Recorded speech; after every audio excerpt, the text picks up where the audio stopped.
Мына урматтуу телекөрүүчүлөр, анда Кудай бурса көрдүк. Ушул бизге да конокко келген Алы Туткучев деген акыныбыз анда сахнада.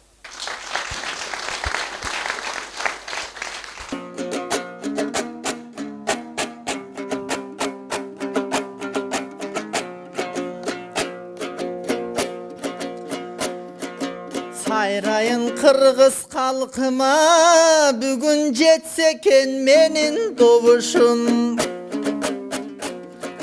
Жардамын берип жаратканы мени коштоп турса экен комусум. Аралап көрдүм бүгүн мен жаштар сүйлөсүн дейт экен бүгүнкү эфирдин ушулдой конушум.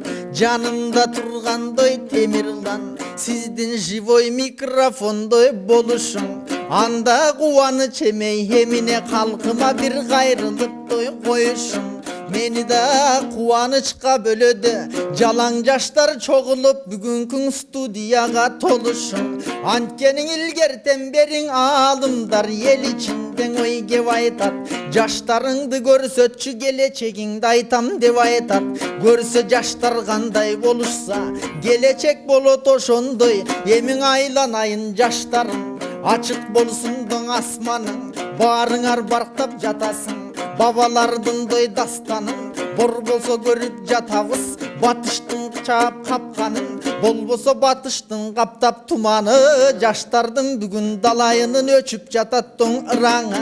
Ал бүгүн биздин карачы ыймандуу жаштар толтура. Дин ушундай экен деп, тил ушундай экен деп улуулукка ой колусуна. Дал ушул жерге чогулуп келгениңерге кубанам. Улуулук жолдун ушинтип көргөнүңөргө кубанам. Оң жагымда жигиттер, келечектеги күлүктөр. Силердей жигиттерден буйруса бүтүндөй кыргыз эл болоттун үмүткөр. Сол жагымды карасам, сол жак бетим ысып эле сүрдөнүп кетип топ баратам. Көрсөң Айшенебиз калтырган ошол көлөкөсү сыяктуу. Кыздардан экен доң уяттуу. Ыйманы бар бетинде, намысы бар эсинде. Жалаң сулуулар келген турбайбы, жан дүйнөсүң өзгөчө.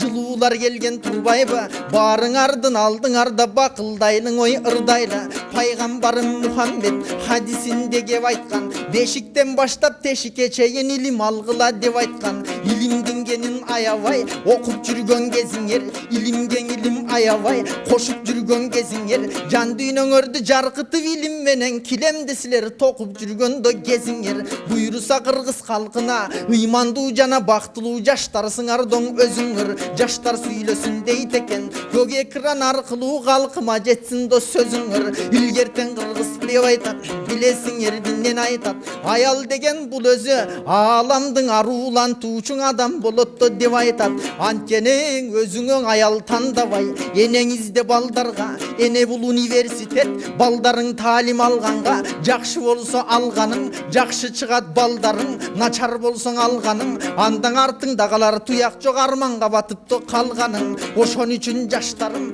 карачы бул жакта тургандой карындаш. Карындаш деген табылбас. Карындаштар жөнүндө мен кичинең айтайын. Алдыңарда силердин ырырдай бербейм ай сайын. Эркектер болсо карачың алаканын жорутуп, белдерин кечкен орутуп, тетиги кетмен чабышып, талааларга барышып, үйлөрүнөн иштешип, ырыскыны табышып, муну ошентип жүрүшөт үй бүлөсүндө багышып.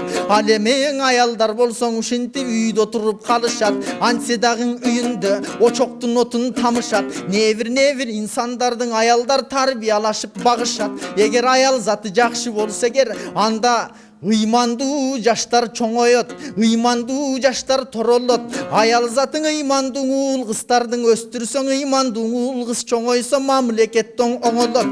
Коррупция дегендер ошол замат жоголот. Муну айтып жаткан себебим түшүндүрүп беремин. Коомдун оңолушу биринчи аялдан таасири болот дегеним. Эмиң айланайын эркектер, анча мынча ой тентектер. Өзгөчөң аял заты дегенден акылга келгенден элпектер. Силерге дагы айтайын сайын мен ырдай бербейм ай сайын. Эгерде кыз балаң үйдө төрөлсө ага бир кой эле союлуп элден батаң алат дейт. Ата энеси кубанып алаканында жаят дейт. Эгерден эркек төрөлсө элдин баарын чакырып үйүнө кенен батырып эки кой катар союлуп дасторконго тапкандын баарысы катар коюлуп элден батаң алат дейт. Муну ошентип эр жигит кийин эр жетип калган кезинден армияга ой барат дейт. Эмгегин кылып кыргызга анан көп аргымагын чабат дейт, арбын дүйнө табат дейт. Эки кой соет деп айткан себебим аныдан айтып беремин. Аялдан көрөң эркектердин мойнунда түйшүк көбүрөөк болот дегеним. Акырет жайга барганда аялдар жооп берет өз үчүн жанадагы ой балдарга. Эркектер акырет жайга барганда өзүң үчүн жанада жанында бирген алганга жооп берет турбайбы үйүндөгү балдарга. Ата мекен эл үчүн ала тоодой жер үчүн казакка саткан көл үчүн ала тоодой төр үчүн кыскасы баарына жооптой беришет. Ошон үчүн бул айткан сөзүмөң эркектин баарын ой көнүшөт. Эмиң айланайындо жаштарым мен силерге ой айтарым. Улуулар айткан кептердин урматтап уккундо байкагын. Өзүбек ажы баш болуп эфирден күндө чыгышат.